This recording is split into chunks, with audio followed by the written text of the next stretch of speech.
तुम्हालाच नाही तर संपूर्ण जगाला अभिमान आहे. विजयसारखी तलवार चालून गेला, तुझ्या छातीने हिंदुस्थान हलवून गेला. विजयसारखी तलवार चालून गेला, तुझ्या छातीने हिंदुस्थान हलवून गेला. वाघ नखाने अफजलखानाच्या कोथळा फाडून गेला. त्याला स्वर्गात गेल्यावर देवाने झुकून मुद्रा केला. त्याला स्वर्गात गेल्यानंतर देवाने झुकून मुद्रा केला. असा मर्द मराठा माझा शुभा होऊन गेला. असा मर्द मराठा माझा शुभा होऊन गेला. कोण होते हे शिवाजी?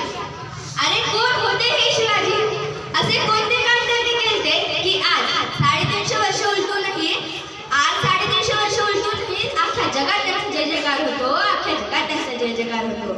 इथल्या लोकांना तर सोडा, अरे इथल्या लोकांना तर सोडा. इथल्या दर्याखोरांना जरी विचारला तरी ते सांगतील की रुद्राचा अवतार तो वाघाचा ठसा होता. रुद्राचा अवतार तो वाघाचा ठसा होता. विचारा त्या सह्याद्रीला आणि विचारा त्या सागरी लहरींना, विचारा त्या सह्याद्रीला आणि विचारा त्या सागरी लहरींना की माझा शुभा कसा होता, माझा शुभा कसा होता. ती वेळ आली 19 फेब्रुवारी 1630 रोजी जिजाऊची पुणे कामाला आली. कारण जनतेचा पोषित जन्माला, अरे माझा राजा जन्माला. दीनदलितांचा पेवारी जन्माला, दुष्टांचा संहारी जन्माला. अरे माझा राजा जन्माला, अरे माझा शिवा जन्माला. शिवा जिजामातेच्या संस्काराखाली वाढू लागला. त्यांनी शिवरायांना लहानपणापासून सत्यासाठी व न्यायासाठी लढण्यास शिकवले. ते म्हणत की जर कोणी चुकत असेल तर त्याला सत्याची वाट दाखवा. जर कोणी चुकत असेल तर त्याला सत्याची वाट दाखवा. आणि जर कोणी रडत असेल तर त्याला मराठ्यांची जात दाखवा. तर त्याला मराठ्यांची जात दाखवा.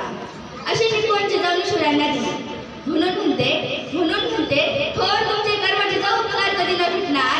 थोर तुमचे कर्म जिजाऊ उपकार कधी न भेटणार. सूर्यचंद्र असेपर्यंत उपकार तुमचे कधी न मिटणार, उपकार कधी न मिटणार. अशा या वीर मातेने घडवलेला कसा असेल पुत्र, कसा असेल तो राजा, कसे असतील ते राज्य आणि हो कशा असेल ते छत्रपती. छत्रपती म्हणजे मावळ्यांचा मेळ, छत्रपती म्हणजे मनगटातील बळ, छत्रपती म्हणजे तलवारीची धार आणि छातीवरचा वार, छत्रपती म्हणजे मनातले घेरे आणि सह्याद्रीचे शौर्य, छत्रपती म्हणजे जिजामाताचा पुत्र. छत्रपती म्हणजे एक व्यक्ती नसून एक विचार होय.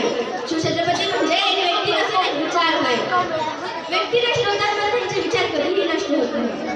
मित्रांनो, आजच्या या जगात खरी गरज आहे म्हणजे ते शिवरायांचे विचार आणि गुण अंगी बाळगण्याची, त्यांचा इतिहास जपण्याची, त्यांचा इतिहास डोळ्यासमोर कार्य करण्याची. आणि हीच असेल माझ्या राजाची जयंती आणि हीच असेल माझ्या शिवछत्रपतीची जयंती. जाता जाता शेवटी एवढेच नाही, जाता जाता शेवटी एवढेच नाही. तोंडात नको हृदय शुभक्ती नित्य असू दे, तोंडात नको हृदय शुभक्ती नित्य असू दे. शिवशाहीची